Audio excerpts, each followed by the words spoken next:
Eu costumo dizer que existem histórias que o tempo não apaga. São os relatos que me chegam de todos os cantos desse nosso Brasil. Muitos vêm até a minha fogueira para contar seus causos, nas noites de quarta, mas nem todos podem fazer essa jornada. Por isso, eles me escrevem. Meu nome é Jonas Meia Face, e sou eu o guardião desses sussurros. Hoje, a poeira da estrada me trouxe 4 histórias que merecem ser ouvidas.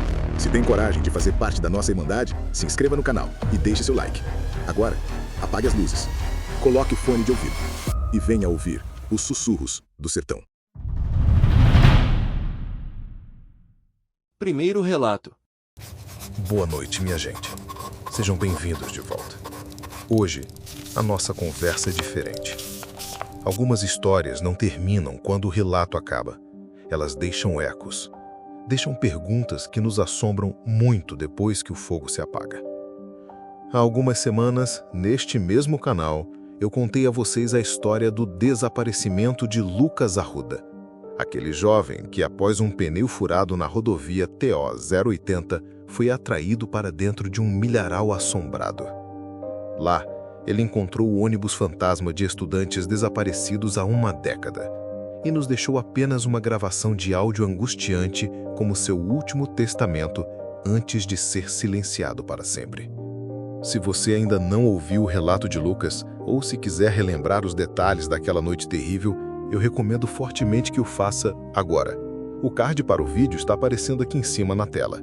Vale a pena entender o mistério antes de ouvir a resposta. Mas vamos esperar. Para aqueles que já conhecem a história de Lucas, a pergunta que ficou no ar foi: qual a origem daquele mal? De onde veio aquele milharal que não pertence a ninguém e parece ter fome? Pois bem, o eco do desaparecimento de Lucas, de alguma forma, abalou o silêncio daquela terra. E uma resposta terrível, finalmente veio à luz. Após a história do desaparecimento de Lucas Arruda, o caso foi oficialmente encerrado pela polícia. Mas para a família Arruda, a busca por respostas continuou. E de forma anônima, a resposta chegou. Um pacote sem remetente, contendo apenas um diário antigo e uma nota. O que está escrito nestas páginas não explica apenas o destino de Lucas ou do ônibus de estudantes de 10 anos antes. Ele lança uma luz sombria sobre décadas de acidentes estranhos e desaparecimentos inexplicados na rodovia TO 080. O diário pertenceu a uma mulher chamada Lídia. A caligrafia dela em tinta muda drasticamente ao longo das páginas, e há uma segunda escrita a lápis nas margens. Anotações de alguém que o encontrou e tentou decifrar o horror nas últimas palavras dela. Com a permissão da família Arruda, eu vou ler para vocês alguns trechos, os pontos-chave desta tragédia. Página 5, datada de 10 de março de 1975. Hoje o sol no cerrado pareceu mais amigo. Armando consertou a cerca do curral e as crianças correram no campo até o sol se pôr. A vida é dura, mas é boa. Agradeci a Deus pela nossa fartura, mesmo que pouca. Nossa família, nesta terra, é tudo. Página 21, 18 de agosto de 1975. Faz um mês que a onça levou meu Armando. Um mês que o mundo perdeu a cor.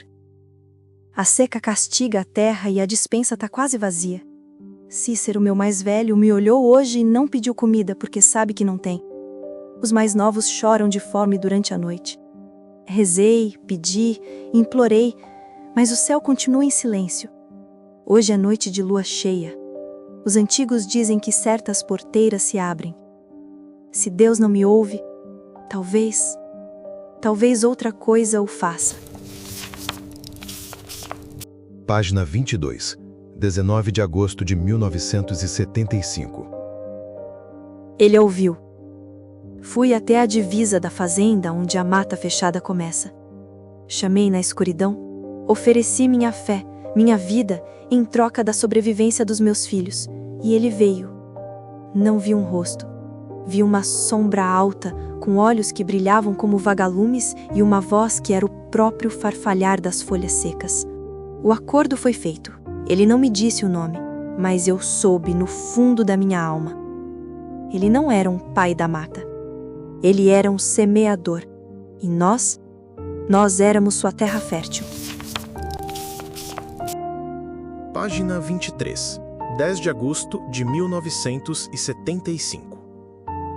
O milharal cresceu da noite para o dia. As espigas são pesadas, douradas. É lindo. Essa manhã colhemos mais milho do que já vimos na vida. A despensa tá cheia. Página 24, 21 de agosto de 1975. Essa manhã fiz cuscuz. As crianças adoram. Elas estão felizes, brincam e correm pelo milharal. Amanhã, seu Joaquim vem trazer 2 vaquinhas. Ele vai levar o nosso milho em troca. Teremos leite para vender na feira. Página 32, 3 de setembro de 1975.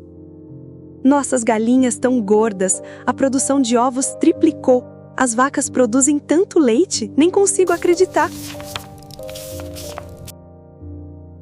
Página 40, 13 de setembro de 1975. Hoje meu Cícero caiu e ralou o joelho. Ele não chorou, apenas olhou para o sangue com uma curiosidade faminta. Eu sei que deveria sentir medo ou pena, mas eu não senti nada. Apenas um eco de um sentimento que um dia eu tive.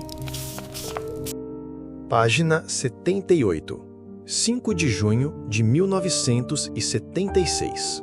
Compramos gado novo, reformamos a casa. Mas as crianças não riem mais como antes. As brincadeiras são silenciosas. Às vezes, meu Cícero me olha com um estranho, um vazio.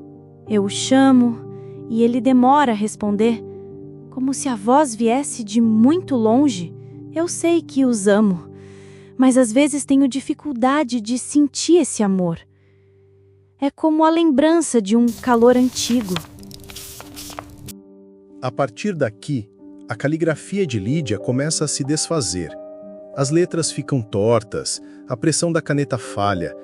Vou pular para uma das últimas entradas legíveis. Página 192, 12 de maio de 1985. Não consigo comer. A fome é na alma. As paredes da casa parecem pequenas. O milho canta pra gente à noite. Ao lado desta frase, há uma anotação a lápis, do homem que encontrou o diário.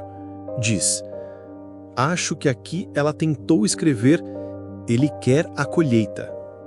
A última página não tem data. É quase toda coberta por rabiscos sem sentido, como trilhas de insetos na página. Há uma nota final do descobridor do diário na margem inferior.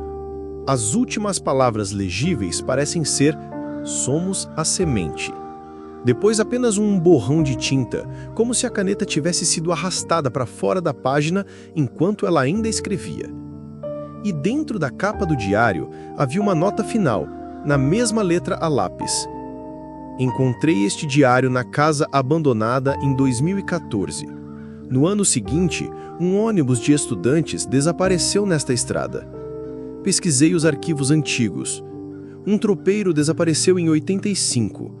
No ano em que a escrita parou. A cada poucos anos, um acidente estranho. Um carro encontrado vazio. Acredito que a família não morreu. Eles se tornaram os espantalhos famintos do semeador. A isca para atrair novas almas para a plantação. Que Deus tenha piedade de quem passar por aqui. Esta terra está com fome. Este diário não nos deu paz. Ele apenas deu um nome ao abismo que levou Lucas, o ônibus e tantos outros, e nos deixou com uma última pergunta aterrorizante. Quem foi o homem que encontrou este diário e o escondeu? E por que, após o desaparecimento de Lucas, ele decidiu enviá-lo para a família? Teria sido um ato de compaixão? Ou o semeador aprendeu uma nova forma de espalhar suas sementes? Chegamos a um ponto crucial, e se você continua aqui é porque a escuridão também te atrai. Antes de prosseguirmos, junte-se ao nosso círculo. Inscreva-se para não se perder nas sombras. Deixe seu like como um sinal de coragem e compartilhe para que mais almas curiosas encontrem este caminho. Podemos continuar? Escreva nos comentários de onde você está ouvindo e vamos para o próximo relato. Segundo relato.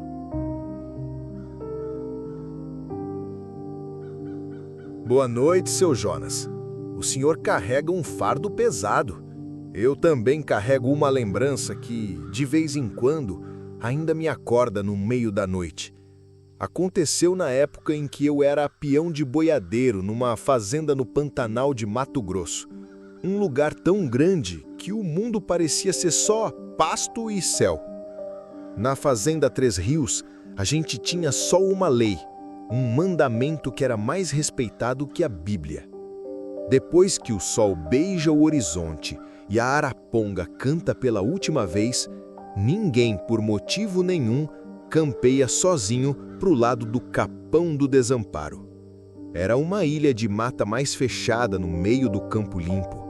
Os bichos não entravam lá, o gado desviava, e os peões antigos diziam que lá morava o agouro. Diziam que, nas noites escuras, a cabeça errante saía para caçar. A gente, claro, respeitava. Até que chegou um peão novo, um tal de Juvenal, um rapaz de Goiás metido a valente. Ele ria das nossas histórias. Onde já se viu o homem feito ter medo de assombração? Ele dizia com o peito estufado. Num fim de tarde, um lote de bezerros se assustou e correu na direção do capão. O capataz mandou deixar, que de manhã a gente buscava. Mas o Juvenal, para se mostrar, montou no cavalo dele. Não sou medroso que nem vocês, vou lá buscar. Ele gritou e partiu em direção à noite que chegava. Ele não voltou. Na manhã seguinte, encontramos o cavalo dele perto da sede, tremendo, coberto de espuma de suor, com as rédeas arrebentadas, mas do Juvenal nem sinal. Procuramos por dias. A gente achou o corpo dele perto de um cupinzeiro, já com um urubu em cima. Mas o estranho não era isso. O corpo estava inteiro, sem marca de onça, sem picada de cobra, inteiro, menos pela cabeça.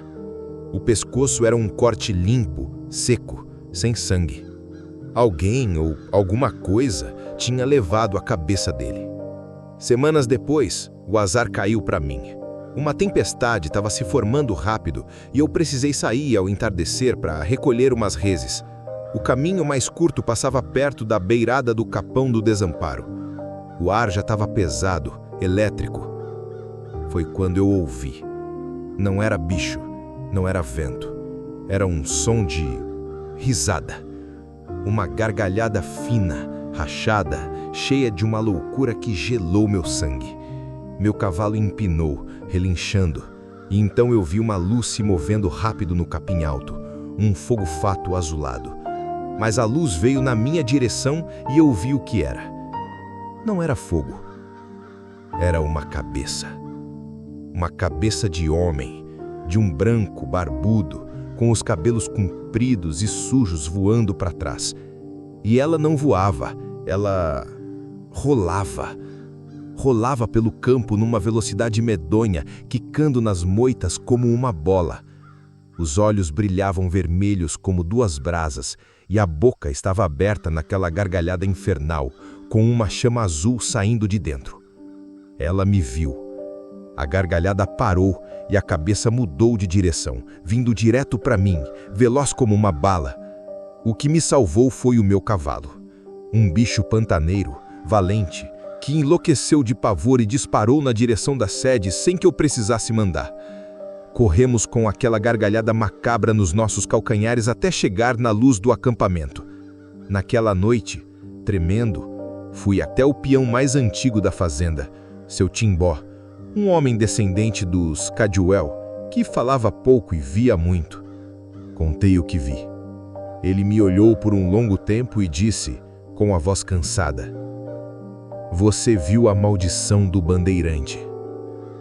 Ele me contou que a cabeça não era um demônio, era o castigo de um capitão português, cruel que traiu e matou um pajé da tribo dele bem naquele capão, séculos atrás, para roubar o ouro que ele carregava.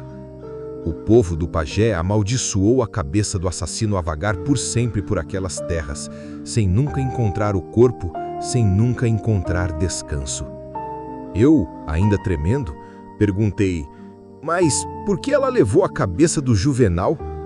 Seu Timbó me olhou e o que ele disse foi a coisa mais horrível que eu já ouvi na vida. "Ela não mata por fome, menino. Ela mata por esperança. Ela acha que se arrancar a cabeça de um homem e tomar o corpo para si, a maldição acaba. Ela não queria te matar. Ela queria te vestir." Meu mundo virou. O corpo sem cabeça do Juvenal não era um troféu de um monstro. Era uma tentativa de transplante que deu errado. A gente não era caça. A gente era um possível corpo novo. O sertão tem muito bicho que mata para comer. Onça, sucuri, jacaré. Mas o que dá mais medo é o bicho que não quer a sua carne. É o bicho que quer o seu lugar. Desde aquela noite, eu nunca mais cavalguei no escuro. Tenho medo de ouvir aquela gargalhada no vento. E mais medo ainda de pensar que para aquela coisa, meu corpo talvez servisse direitinho. Terceiro relato. Boa noite, Jonas. Meu nome é André. Eu não sou do sertão, sou de Goiânia. Faço faculdade e, para pagar as contas, rodo de motoboy à noite. Para mim, a assombração mesmo era boleto vencido, pneu furado na chuva, pelo menos até umas semanas atrás. O trampo de entregador tem suas esquisitices, mas nada como o pedido da Elisa. A primeira vez foi numa terça-feira, quase meia-noite. Tocou um pedido no meu celular, um combinado de comida japonesa, caro pra caramba. O nome da cliente era só Elisa. O endereço era um prédio antigo no setor sul. Um daqueles que parece um dente podre na boca da rua, espremido entre dois edifícios novos e espelhados. O mais estranho eram as instruções no app. Deixe na porta do AP 404. Pagamento online. Não toque a campainha. A gorjeta será boa. Achei estranho, mas cliente excêntrico é o que mais tem. Fui até lá. O prédio estava num breu total. Parecia abandonado. O portão de ferro estava entreaberto. Senti um arrepio, mas a gente faz o que precisa pelo dinheiro. Subi os 4 lances de escada no escuro. O lugar cheirava a mofo e a poeira. Deixei a sacola na porta do 404, tirei a foto pro aplicativo e desci correndo. Mal montei na moto, o celular vibrou. 5 estrelas e uma gorjeta de R$30. Cliente esquisito, mas paga bem, pensei. Só que na terça-feira seguinte, no mesmo horário, o mesmo pedido. Elisa, o mesmo combinado de sushi. As mesmas instruções. Entreguei de novo. E de novo, a gorjeta gorda e as 5 estrelas instantâneas. Aquilo virou rotina. Toda terça, a minha corrida fantasma. Mas a curiosidade começou a me corroer. Nenhuma luz nunca estava acesa. Eu nunca ouvia um som de TV, uma conversa, nada. Uma noite eu esqueci a chave no portão e precisei voltar 30 minutos depois. A sacola de comida estava lá, intocada, no mesmo lugar. O medo começou a pesar mais que a gorjeta. Perto dali tem um daqueles pit dogs de rua que ficam abertos a madrugada toda. Parei para comer uma pamonha e puxei assunto com o dono, um senhor que estava naquele ponto há mais de 30 anos. Perguntei sobre o prédio velho. O rosto dele se fechou. Ele me disse que o nome era Edifício Santa Luzia e que estava interditado e vazio há quase 5 anos. Por quê? Perguntei. Fogo, ele disse, baixando a voz. Um curto-circuito terrível. Matou uma moça no 4º andar. Uma estudante de fora, coitada. O nome dela, acho que era Elisa. A história que contam é que a bichinha morreu de noite, esperando um pedido de comida. O motoboy se acidentou na chuva, nunca chegou. Encontraram ela no quarto, caída perto da porta. Meu corpo inteiro gelou. Na terça-feira seguinte eu rezei para não tocar o pedido, mas tocou. Tentei recusar, mas o aplicativo travou. O pedido foi aceito sozinho. Era como se o celular estivesse possuído. Eu tinha que ir. Cheguei no prédio tremenda. Subi as escadas, cada degrau um peso. Parei em frente à porta do 404. O ar estava mais frio ali. Com as mãos suando, coloquei a sacola de papel no chão, peguei o celular para tirar a foto e fugi. Foi quando ele vibrou. Não era uma notificação. Era uma mensagem no chat do aplicativo. Da Elisa. A primeira em todas aquelas semanas. Com o coração na boca, eu abri. A mensagem dizia: obrigada por chegar desta vez. Enquanto eu li a mensagem paralisado, uma fresta de luz laranja surgiu por debaixo da porta do apartamento e eu senti um cheiro, não de comida, de fumaça. Olhei para a sacola de papel no chão. A base dela começou a escurecer, a enrugar, como se um calor intenso viesse de dentro do apartamento. Então eu ouvi, vindo de dentro do 404, um suspiro. Um suspiro suave, feminino de alívio e contentamento, seguido pelo som inconfundível de madeira velha começando a estralar no fogo. Eu fugi. Desci aquelas escadas aos tropeços e nunca mais olhei para trás. Eu entendi tudo. Eu não estava entregando comida para um fantasma se alimentar. Eu era uma peça na reencenação da sua morte. O pedido que nunca chegou era a única coisa que tinha ficado faltando na sua última memória. E eu, toda terça-feira, estava completando a cena, dando a ela o pequeno alívio de receber seu último jantar para que ela pudesse, então, reviver o horror do fogo de novo, e de novo, e de novo. Eu era o prólogo do inferno particular dela. Cancelei minha conta no aplicativo no dia seguinte.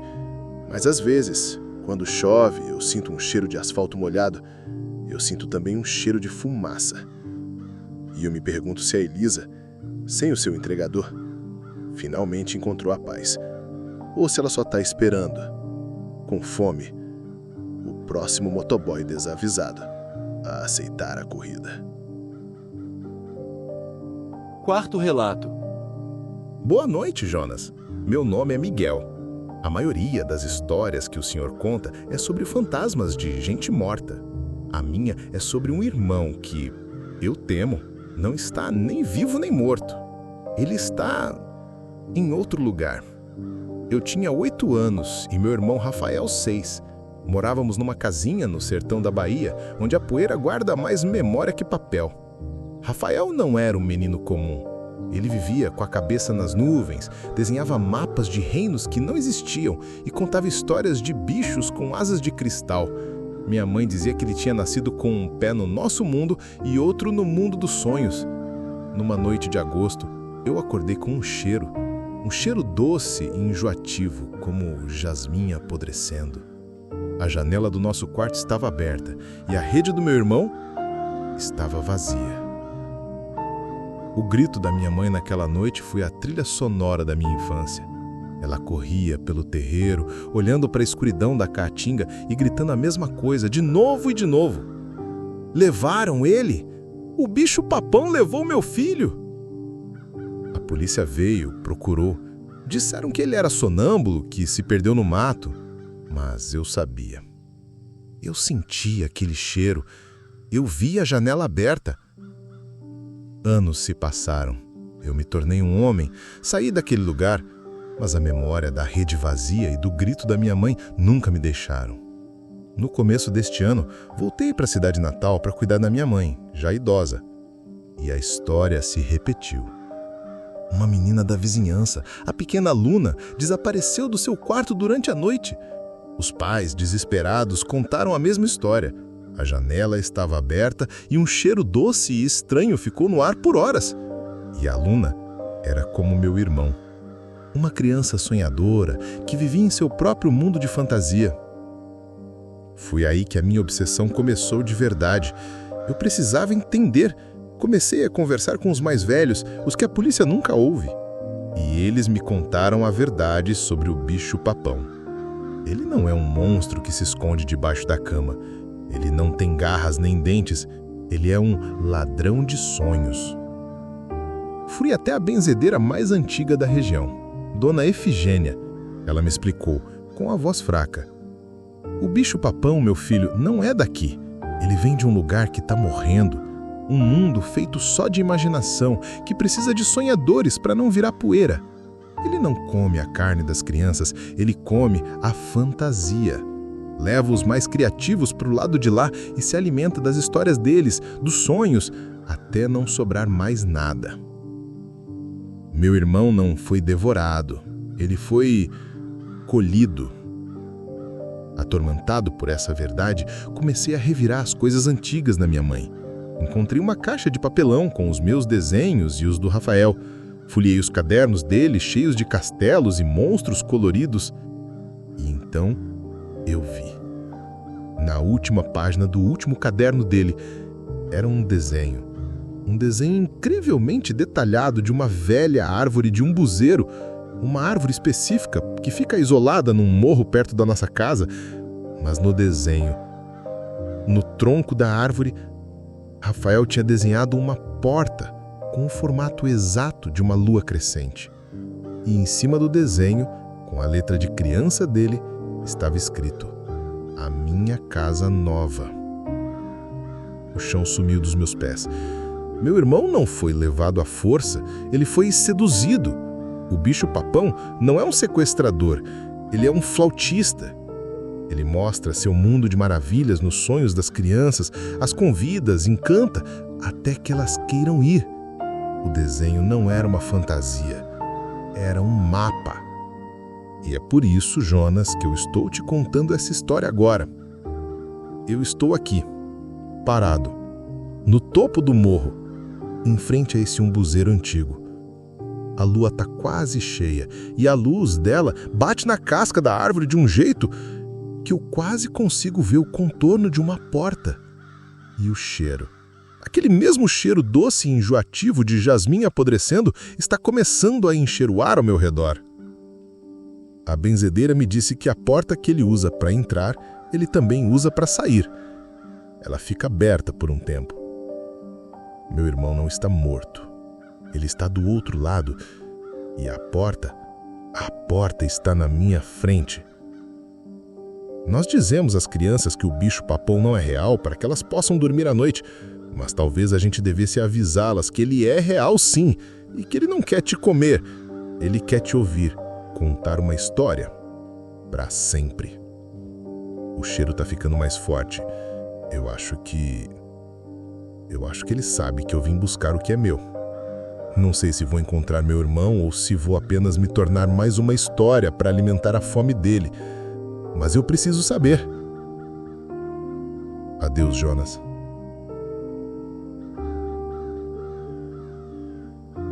Aqui no canal, todo domingo você mergulha em novos relatos sobrenaturais, lendas assustadoras e mistérios do interior do Brasil. Se você tem um relato sobrenatural, envie pra gente. Sua história pode ser contada aqui, nos Sussurros do Sertão. Inscreva-se, curta e ative o sininho. E lembre-se, no sertão, até o vento pode carregar uma voz. E se esse vídeo te prendeu até aqui, deixa o like. Isso mostra pra gente que você quer mais histórias sombrias e ajuda o canal a continuar crescendo. Nos vemos no próximo relato. Ou será que você já está sendo observado?